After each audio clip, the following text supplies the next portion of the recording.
What am I, you ask? Because I say I have had, though I am only 30, a stranger experience than any with which you 5 gentlemen have favoured us to beguile the weary time we are snowed up in the train. And it seems it will be quite an hour before we can get to London. I will tell you, if you care to hear the story, why I am so, and what I am. Only I hope these 2 ladies will not be shocked to find themselves in my company. No? Thanks. Well then, I am an agent de piece, and I have come over from Paris to spend Christmas with some English friends. Even we poor police agents get a little holiday sometimes, huh? And the life has its attractions too, as well as its dangers and repulsions. Personally, I had little choice, for I was born in the service, brought up in it, for my father was a very clever peace officer of the Paris secret police. I married in the force, widowed in it, and being one of their best women detectives, I was sure of retaining my position. Nature has favoured me, for as you see, I am tall, but a very slight-made woman, with a face which lends itself well to masculine disguise. Pardon, madame, what did you say? Oh, I make a handsome fellow too. I have often been told so, and that I have a woman's wits and a man's courage. One needs both in my profession too, I can tell you, and steady nerves too, as you will see. Well, about this time 5 years ago, all Paris was suddenly startled into horror by the discovery of one of those revoltingly brutal crimes in which, I must confess, France is only occasionally rivalled by the wildest deeds of the far west.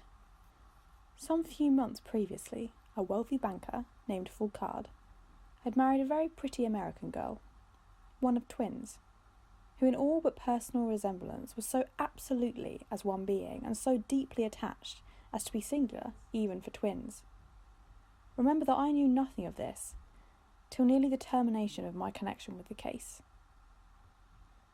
All that the police knew was the bare fact that Madame Foucard had a sister who, after the former's marriage, had returned to Virginia, US, and was there when the tragedy took place, the news of it completely prostrating her health for months. Remember that also, please. Monsieur Foucard had a villa in large grounds some way out of Paris, in a lonely place, and that fateful evening the banker, having a violent headache, retired about 10 o'clock, leaving his wife down in the salon reading, with her pet dog, a Scotch terrier, in the room. And that was the last the poor fellow saw of his wife and her faithful would-be defender alive. Monsieur Foucard woke up at 2 in the morning, and finding himself still alone, got up, partially dressed, and went downstairs, thinking his wife had dropped asleep over her book. The salon was empty, the window open, and blood was on the floor near his wife's chair. Monsieur was frantic, called up the household, sent for the nearest police, and every inch of the grounds was searched. As a result, Paris soon blazed with the horrible discovery that Madame Foucard had been stabbed to the heart, and from behind, the doctor said, probably in the room, then the body carried out to a remote corner of the grounds and literally cut up piecemeal, for the head, trunk, hands and limbs were found by degrees in different parts of the grounds. Also a long, sharp-pointed knife, blood-stained, was found, and the sergeant de police himself discovered in a remote spot under a bush the body of the poor terrier, all bloody from the ghostly stab, but close to its mouth, as if the teeth in death agony had unclenched and dropped it, was a man's right hand fourth finger with a ring upon it. The faithful animal had evidently flown at the murderer and bitten off that little finger, then doubtless, mortally wounded itself, fled to the bushes and died before it could reach the house with its prize. Of the assassin, there was no trace whatsoever, not even a footprint, for the ground was dry under a hard, black frost. While the finger was, of course, at once preserved in spirits, the signet ring we found had a monogram on the stone in it of L.S.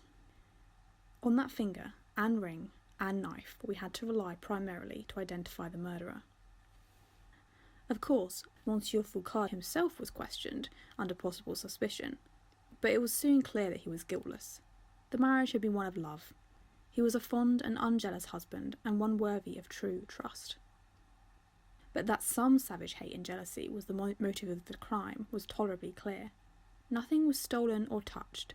The devilish deliberation and sequence to the murder betrayed a bloodthirsty revenge. But for what? By whom done? A lover scorned, perhaps? But when and where?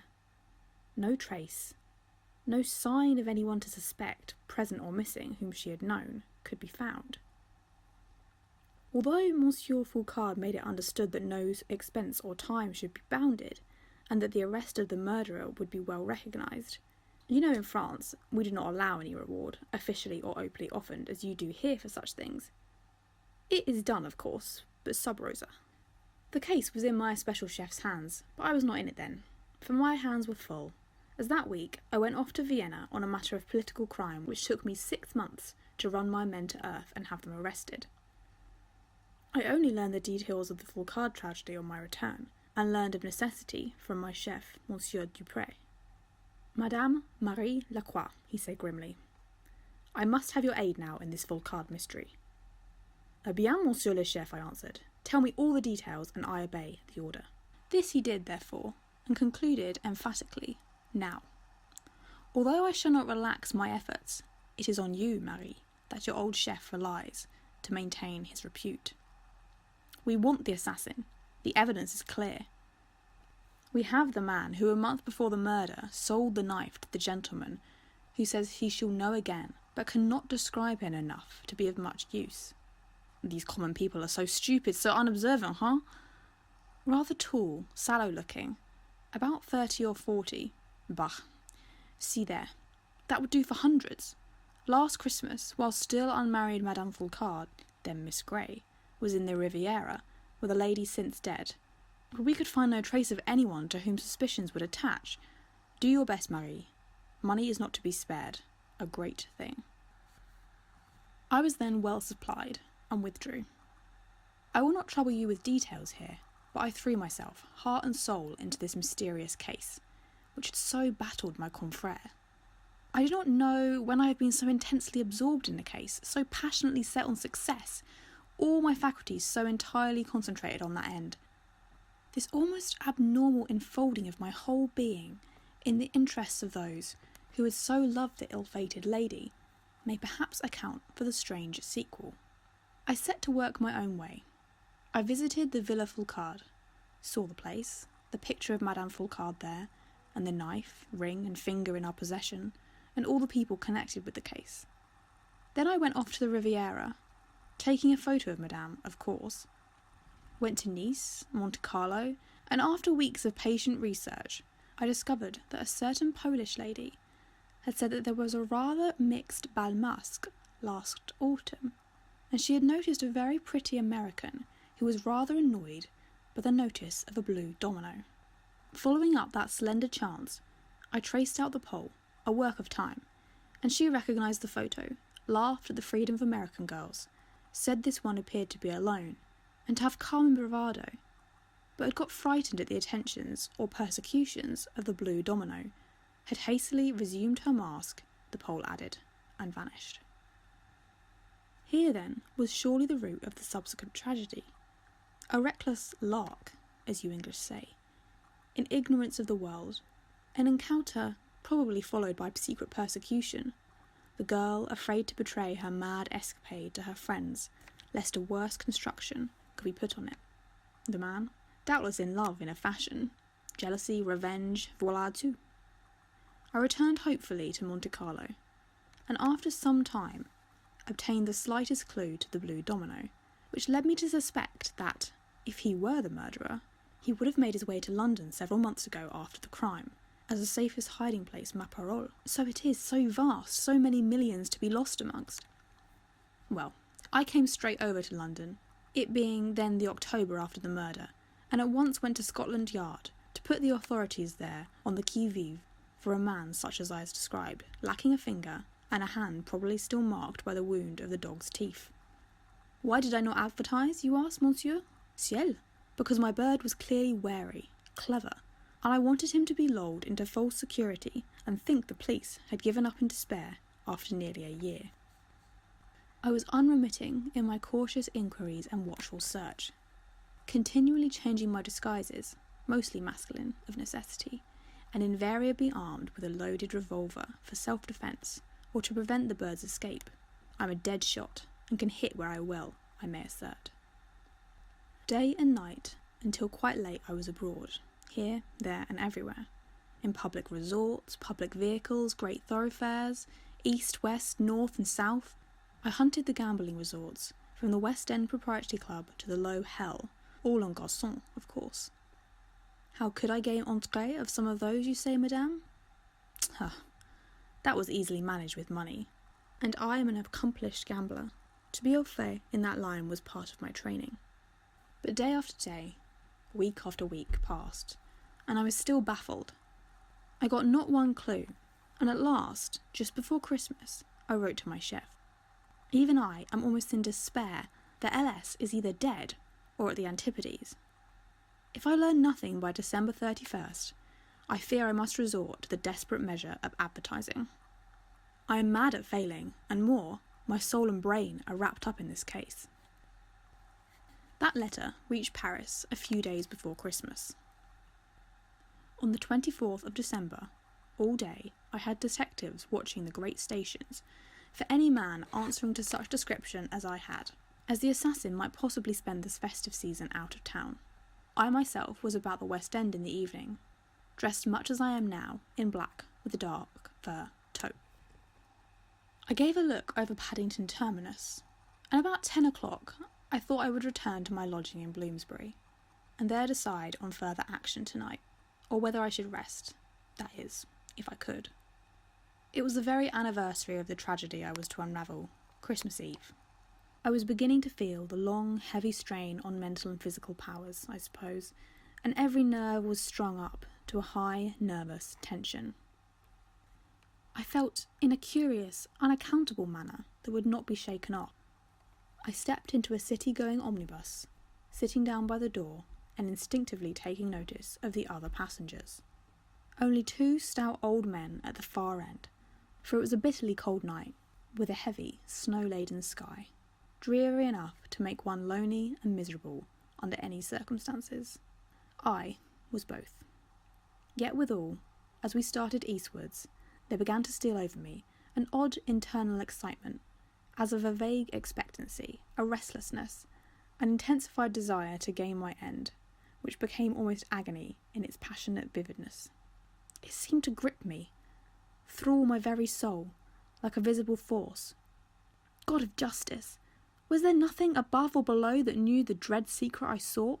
No power, seen or unseen, from whence my inmost being could draw the knowledge of that one man's hiding place? What, too, was my chef, thinking of his most trusted agent, on whose success he had flung his whole credit? What on this dread night were the feelings of her relations, that their beloved dead was still unavenged? In those moments, I felt half maddened with longing, and then in and through that longing, there grew a strange sensation, as if something, I knew not what, went out of me, taking my life from me, there seeming to draw back with it, in returning something that I could not grasp or define, that I shall never be able to define, but made me, with a sort of sudden mental wrench, look up, compelled by a force quite outside myself, to see sitting opposite me a lady, young and lovely, dressed in handsome mourning. How and when had she got in?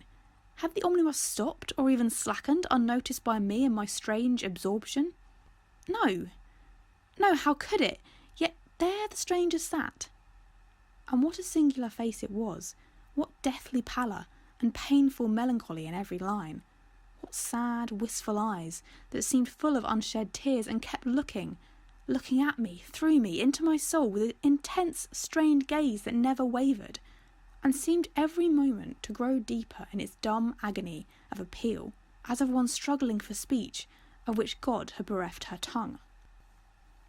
I looked away, aside, out of the doorway, conscious that my blood was creeping, dull and heavily, like half-frozen water through my veins. But a strange, weird fascination compelled me again to meet her gaze. Did she know me? Impossible! I'd certainly never met her before. My heart throbbed up into my throat. My blood began to beat fast and warm again. And as we rolled onwards, I was aware of a curious subtle change in my sensations. Every nerve, every fibre was still strung up to a painful tension, but there stole over me, into me, body and spirit, a sense of steel-like strength, a strange settling down of my faculties into a cool, steadfast power, and more than that, a sense that grew slowly to impelling conviction that that fellow passenger knew what I did not, whosoever and whatsoever she was, and that my movements must follow hers blindly. As that odd feeling deepened and possessed me, my eyes again went to the woman's face, to meet a look of intense restfulness and content that dominated all other expression of anguish or strained eagerness, as if something unreached. Did she, or it, read my soul and find there all its tortured and trammelled spirit sought? It gave me almost a shock to suddenly see the stalwart prosaic conductor at the doorway asking for fares to Cottenham Tort Road, which I had named when I got in. I noticed at once that he did not even glance at my strange neighbour, seemed not to hear her, but I saw her shake her head to me. "No," I said to the man, "I'm going further. I'll stop you when I want to get out." Under this curious calm that had settled on me, I was not at all surprised at the man's evident obliviousness of that passenger. I should have been quite surprised if he had evinced any knowledge of her presence, and it seemed to me quite in the order of things when, on reaching Gray's Inn Road, she raised her white hand to me and glided out onto the pavement unnoticed by the conductor. I paid him and stepped to the stranger's side, thrilled right through with a weird feeling that should ordinarily unnerve one, yet I had never felt more strong, cool and ready for the most desperate danger or emergency, and as my guide, I following, moved swiftly along northwards, I drew off my gloves and felt in my bosom to be sure the revolver was ready to hand. There was grim work, I knew. She led on, straight up past the shops, still ablaze at past 11 in that neighbourhood on this eve, and at last turned down a street which I knew to be mostly filled with third-rate, shady lodging-houses, where doors are on the latch all night, and never a question is asked of whence, whither, or what. This class of houses have the commonest latch locks that are easily fitted, and of course I was well provided with such appliances of noiseless entrance. Before one of these houses, my mysterious guide stopped. Save a light in the first floor window, all was darkness. Either the inmates were asleep or out. To that window my guide eagerly pointed, with a look and a gesture that vehemently urged instant action, as if a minute's delay were fatal. So I drew out and fitted a key. She was close. Her lips moved, but there was no sound, not a whisper, yet into my mind, as if I had heard it, came a name. Louis Samares. And at that moment I opened the door and entered, leaving the door just ajar for her to follow. But she did not. And what I meant to do, or felt I could never put into words, my mind was concentrated on one great fact, that the murderer was in that lighted room about to escape, and that I, a woman, alone must stop him and arrest him. Terror, danger, were not present to me then. I was too strung up, grimly cool. It was I who was dangerous. I stole up quietly, easily, as if I had a right there, opened that door, and paused. One glance took in the mise en scène. A shabby room, scantily furnished, a fire nearly out, food and wine on the table, a valise packed up, and just drinking a glass of wine, using the left hand, was a rather tall, good-looking but sallow-faced man. Mon Dieu, I must see that other hand by some ruse. Que diable, said I, with a bitter but abandoned kind of manner. But you are a cruel enough lover to me, Monsieur Samares. He swung around, so startled that he staggered and caught at a chair with his right hand, to which it was nearest. I saw it full under the lamplight, a dark scar across it, the fourth finger gone. The assassin at last. Who the devil are you? He demanded savagely, recovering himself a little. I never saw you before, and you're too damned handsome to be forgotten. Leave my room. I have to catch a train, and my name is Mercier. Pardon, monsieur, I said coolly, my right hand on the butt of my weapon, my eyes on his, ready for his attack. You are Louis Saumarez, and you are my prisoner for murder. I stood near the door, he at the far end of a large room. At the last awful word, he snatched a knife from the table with a fierce "Sacre!" and sprang towards me. But at that second I fired, and the fellow reeled back with a yell like a wounded wild beast, and fell heavily, partially stunned by the blow to his head, on the floor, the blood coming from his side. I knew where to hit safely. I was turning quickly to get police help before my prisoner regained consciousness, when a man's steps came quickly from below up the stairs, and 2 constables came into the room, one exclaiming, "Hello, what's this? Murder? Are you hurt too, ma'am?" Shaken now a little, I had leaned against the wall, as the other man knelt beside Saumarez. No, I said. I fired in self-defence. I am here to arrest that man for the murder of Madame Foucard. I am a French police agent. It's all right. One was a sergeant, and whilst the other bound up the slight wound, I briefly explained matters and gave my captive in charge. The sergeant sent for the divisional surgeon, who had Saumarez removed to the hospital, in custody of course, and said in 2 or 3 days he would be able to be taken to Bow Street for the necessary formalities of extradition. After we had left him at the hospital, with the constable in charge, I asked the sergeant, as we walked back westward, how they arrived so opportunely. Had they heard the shot and cry? Yes, just outside, he said, but they had come from the station near, at the summons of a lady in black, who was as white as a ghost, and was dumb, for she could only beckon like mad, and when they followed, led us to that house, just as the shot was fired, and was gone before we could look around. Awful queer, ma'am, he added. Who was she? I do not know, I answered in a choked voice. Good night, I am dead tired now. I was shaken to the centre, now that that terrible long strain was so far over, and the murderer secured. But next day, Christmas Day, I wired to my chef, and received a reply that he would send over a responsible official with a mandant d'arrêt to receive the prisoner from the English authorities and bring him over to Paris. Meanwhile, I, of course, had to obtain at Bow Street a warrant under the Extraditions Act, and 2 days later, Saumarez was pronounced quite able to be removed. As a result, well, within 5 or 6 days of his arrest, he was safely lodged in the Parisian prison. I had travelled with my French comrades, 2 of course, and their captive, who had maintained a sulky silence save one, to savagely curse that diablesse of an agent. I went the same day of our arrival to report myself to the delighted chef, who asked how I had trapped the bird at last. I felt too shattered then to tell him the actual truth. I shrank in sensitive dread from the small smile of incredulity, so said that a person I had met by chance had spoken of a Frenchman named Saumarez, who had one finger gone, and this person had shown me his lodgings, which he was on the point of leaving when I entered. So I had to be summary in my actions, I added, and rose to go. Quite right, Marie. You are invaluable, and have well redeemed my confidence in you. You have earned a rest, truly, and a reward for Monsieur Foucard. By the way, I have made a promise there for you. Comment, monsieur? I was surprised. My existence is unknown to him and his. Individually, yes, but professionally not so. I went myself to tell Monsieur Foucard of the daring arrest of the assassin by my clever agent, a woman, I added, and he made me promise to send you to his house here in Paris directly you arrived. He and his sister-in-law, the wife's twin sister, especially wished to see the lady of whom I spoke. I started, but said quietly, "The twin sister, monsieur. Is she then over here?" For though outwardly not a muscle of mine moved, I was startled right through by his words, by the wildly extraordinary fancy that flashed across me as I recalled all that had taken place on Christmas Eve.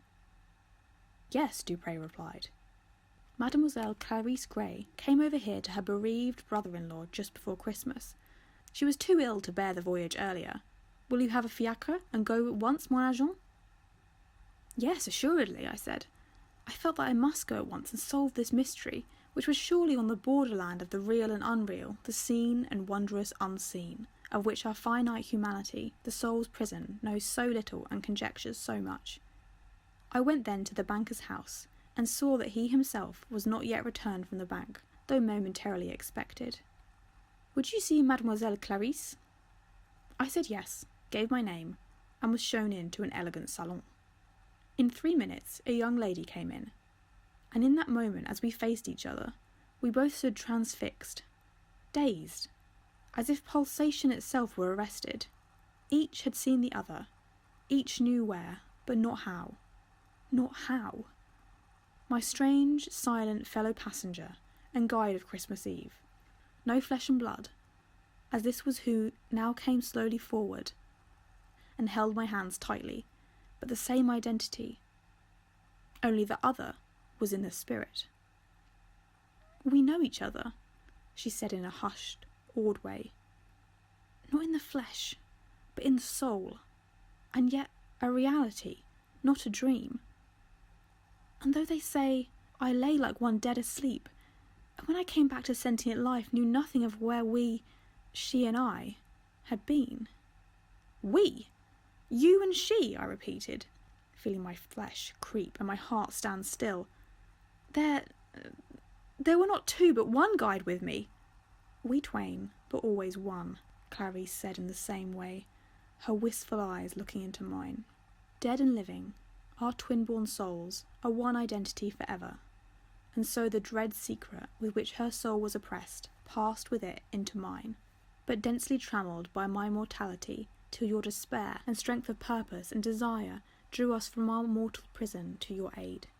I felt the mighty spell of your agony enfolding itself on my own maddened thirst for justice, felt such a strange oblivion stealing my physical senses, and knew no more, save when I awoke, a deep joy, gratitude, triumph, a restfulness.